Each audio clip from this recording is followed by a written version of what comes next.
തിരുവനന്തപുരത്ത് BJP സംബന്ധിച്ചിടത്തോളം ഒരു ജീവൻ മരണ പോരാട്ടമെന്ന് വേണമെങ്കിൽ പറയാം. കാരണം അങ്ങനെ ഒരു സീറ്റ് ഇവിടെ കിട്ടിയാൽ പിന്നെ BJP വളരെ സേഫ് സോണിലേക്ക് അങ്ങ് പോകും.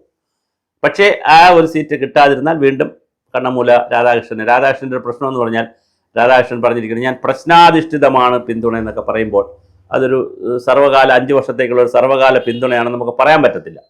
അതുകൊണ്ട് തന്നെ ഇത് വിഴിഞ്ഞത്ത് പക്ഷേ ജയിച്ചാൽ BJPക്ക് ഒരു അപ്പർ ഹാൻഡ് കിട്ടും. പക്ഷേ വിഴിഞ്ഞത്തിൻ്റെ ഒരു പ്രശ്നം എന്താണെന്ന് വെച്ചാൽ അവിടെ BJPക്ക് വലിയ സാധ്യതയുള്ളൊരു പ്രദേശമല്ല.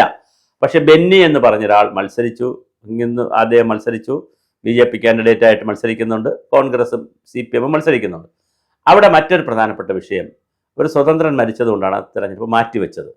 ഒരുപക്ഷെ നല്ലതിനായിരിക്കാം മാറ്റിവെച്ചത്, ചിലപ്പോൾ BJPക്ക് ഗുണകരമായിട്ടായിരിക്കാം. അല്ലെങ്കിൽ വിഴിഞ്ഞത്ത് വേറെ ആരെങ്കിലും ജയിച്ചു വന്നെങ്കിൽ BJPക്ക് ഒന്നുകൂടി ടെൻഷൻ ആകുമായിരുന്നു. അപ്പോൾ പക്ഷേ ഈ ബെന്നി എന്ന് പറയുന്ന ആൾ കഴിഞ്ഞ ദിവസം ഒരു കുട്ടി കുളത്തിൽ വീണപ്പോൾ കുളത്തിലെടുത്ത് ചാടി കുഞ്ഞിനെ രക്ഷിച്ചു. ഈ ബെന്നിക്ക് അപകടമൊക്കെ പറ്റിയ ഒരു സഹതാപ തരംഗം അവിടെ വന്നിട്ടുണ്ട്. അതിനുവേണ്ടി ചാടിയതല്ല, കുഞ്ഞിനെ രക്ഷിക്കാൻ ചാടിയതാണ്. പക്ഷേ ഒരു സഹതാപ തരംഗം അവിടെ കയറി വന്നിട്ടുണ്ട്. അതുകൊണ്ട് തന്നെ അത് ഒരു വിഷയം. പിന്നെ ഞാൻ ഈ പറഞ്ഞ പോലെ BJP ഇപ്പോൾ 13-ാം തീയതിയാണ് ആ തെരഞ്ഞെടുപ്പ് നടക്കുന്നത്. ഈ തെരഞ്ഞെടുപ്പിൽ BJPക്ക് അനുകൂലമായിട്ട് വരാനുള്ള സാധ്യതയാണ് ഇപ്പോൾ കാണുന്നത്. അല്ലെങ്കിലും BJPക്ക് അനുകൂലമായ സാധ്യത വിഴിഞ്ഞക്കാർ കൊടുക്കണ്ടേ? കാരണം വികസനമൊക്കെ വരുന്നൊരു സാഹചര്യത്തിൽ അങ്ങനെ കൊടുക്കുന്ന സാധ്യതയാണ് കാണുന്നത്. പക്ഷേ സാമുദായിക ഘടന എടുത്താൽ, ജാതി മത സംഘടനകളുടെ കണക്കെടുത്താൽ, പാർട്ടിപരമായ കണക്കെടുത്താൽ വിഴിഞ്ഞം പലപ്പോഴും ഇടതുപക്ഷത്തിൻ്റെ കൂടെയും കോൺഗ്രസിൻ്റെ കൂടെയും നിൽക്കുന്ന ഒരു പ്രദേശമാണ്. അതുകൊണ്ട് തന്നെ BJPക്ക് അവിടെ വലിയ അപ്പർ ഹാൻഡ് ഉള്ളതല്ല. അതുകൊണ്ട് BJP ജയിക്കുമോ എന്ന് 100% നമുക്ക് പറയാൻ കഴിയില്ല. പക്ഷേ കോർപ്പറേഷൻ്റെ ഇന്നത്തെ സ്ഥിതി വെച്ചുകൊണ്ട് ഞാൻ ആരിപ്പോൾ BJPക്ക് പകരം കമ്മ്യൂണിസ്റ്റ് പാർട്ടി ആണെങ്കിലും കോൺഗ്രസ് ആണെങ്കിലും ഇതേ നിലപാടായിരിക്കും നമ്മൾ പറഞ്ഞത്. കാരണം ഒരു സീറ്റിൻ്റെ കൂടെ കിട്ടിക്കഴിഞ്ഞാൽ അവർക്ക് കുറച്ചുകൂടി സ്മൂത്തായിട്ട് ഭരിക്കാൻ പറ്റും. അല്ലെങ്കിലുള്ള കുഴപ്പമെന്ന് പറയുന്നത് എന്നും ഭരണത്തിൽ അനിശ്ചിതത്വമുണ്ടായിരിക്കും. അവിടെയാണ് പിന്നെ അഴിമതി, വിട്ടുവീഴ്ച, വിസർജന പക്ഷപാതമൊക്കെ അങ്ങനെ വരുന്ന അപ്പോഴാണ്. അതുകൊണ്ട് എന്തായാലും 50 സീറ്റിൽ വന്നു അവർ, പിന്നെ 51 സീറ്റിൽ അവർ ഭരിക്കട്ടെ. ആ ഒരു കാഴ്ചപ്പാടിലായിരിക്കണം വിഴിഞ്ഞത്തുള്ളവർ വോട്ട് ചെയ്യുക എന്നാണ് കരുതുന്നത്. നമുക്കറിയില്ല, നമ്മൾ ആർക്ക് വോട്ട് ചെയ്യണമെന്ന് ആഹ്വാനം ചെയ്യുന്നില്ല. നിങ്ങൾക്ക് ഇഷ്ടമുള്ള ജനാധിപത്യമാണ്, നിങ്ങൾക്ക് ഇഷ്ടമുള്ള ആൾക്ക് വോട്ട് ചെയ്യുക, അതിനകത്ത് വിഷയമല്ല. പക്ഷേ ഈ ഒരു കാഴ്ചപ്പാട് കൂടി കിടപ്പുണ്ട്. അപ്പോൾ BJPക്ക് ആ ഒരു സീറ്റ് കൂടെ കിട്ടിയാൽ വളരെ കൃത്യമായി മുന്നോട്ട് പോകാൻ കഴിയും.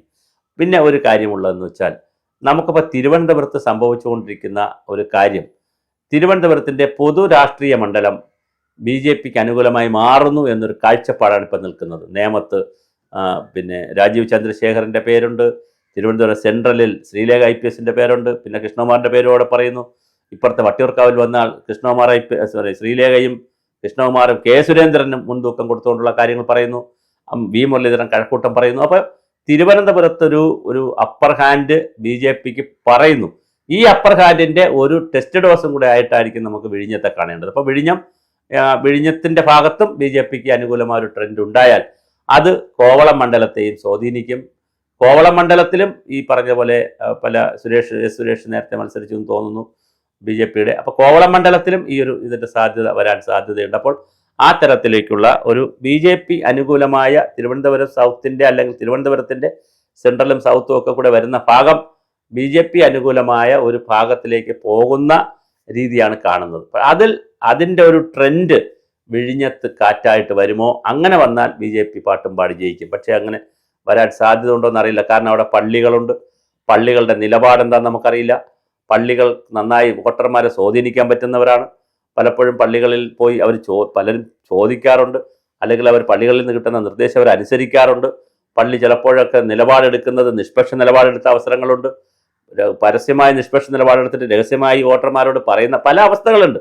നമുക്കിതൊന്നും അറിയാൻ പറ്റത്തില്ല, തിരഞ്ഞെടുപ്പാണ്. അപ്പോൾ തിരഞ്ഞെടുപ്പിനെ സംബന്ധിച്ചിടത്തോളം, ജനാധിപത്യ സംവിധാനങ്ങളെ സംബന്ധിച്ചിടത്തോളം വിഴിഞ്ഞത്ത് ആര് ജയിക്കുമെന്ന് ഇപ്പോൾ പറയാൻ നമുക്ക് ആളല്ല. പക്ഷേ തിരഞ്ഞെടുപ്പൊക്കെ വരട്ടെ, അല്ലെങ്കിൽ ഇനിയും ഡേറ്റുകളുണ്ട്, പല ചലനങ്ങളും അവിടെ നടക്കുന്നുണ്ട്. പക്ഷേ എന്തായാലും ഞാൻ ഈ പറഞ്ഞതുപോലെ തിരുവനന്തപുരത്തിൻ്റെ ഒരു കാറ്റ് BJPക്ക് അനുകൂലമായി വരുന്നുകൊണ്ടിരിക്കുന്നു.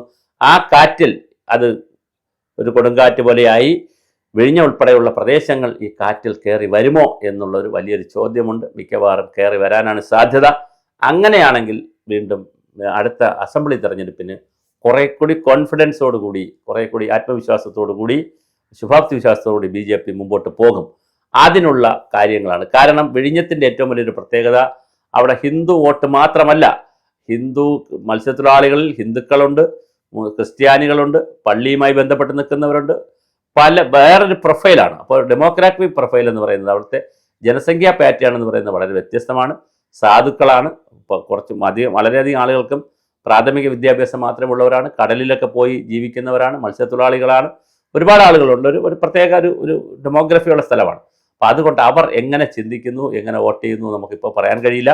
എന്തായാലും വിഴിഞ്ഞത്തിൻ്റെ ഒരു സാധ്യത BJP കാണുന്നത് അവർ ജയിക്കും എന്നുള്ള സാധ്യതയിലാണ് പോകുന്നത്.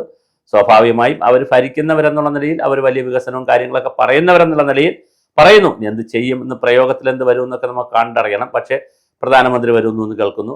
പിന്നെ പ്രധാനമന്ത്രി വരുമ്പോൾ എന്തൊക്കെയാണ് പ്രഖ്യാപിക്കുക? അതുപോലെ തന്നെ അമിത്ഷാ ഈ 11-ാം തീയതി തിരുവനന്തപുരത്ത് വരുന്നു. ഇനി അമിത്ഷായുടെ കയ്യിലിരിക്കുന്ന പാക്കേജ് എന്താണ്? പ്രധാനമന്ത്രിയുടെ കയ്യിലുള്ള പാക്കേജ് എന്താണ്? കേന്ദ്ര ഗവൺമെന്റിന്റെ നഗരത്തിന് വേണ്ടിയുള്ള വിവിധ പദ്ധതികളുണ്ട്. അതിനി തിരുവനന്തപുരത്തിന് കൊടുക്കുമോ? ഇനി പുതിയ പദ്ധതി വല്ലതും തിരുവനന്തപുരത്തിന് വേണ്ടി പ്രോജക്റ്റാക്കി തയ്യാറാക്കി കൊടുത്താൽ തിരുവനന്തപുരത്തിന് പൈസ കൊടുക്കുമോ? ഇങ്ങനെയുള്ള വളരെ വലിയ പ്രശ്നങ്ങൾ ചർച്ച ചെയ്യപ്പെടുന്നുണ്ട്.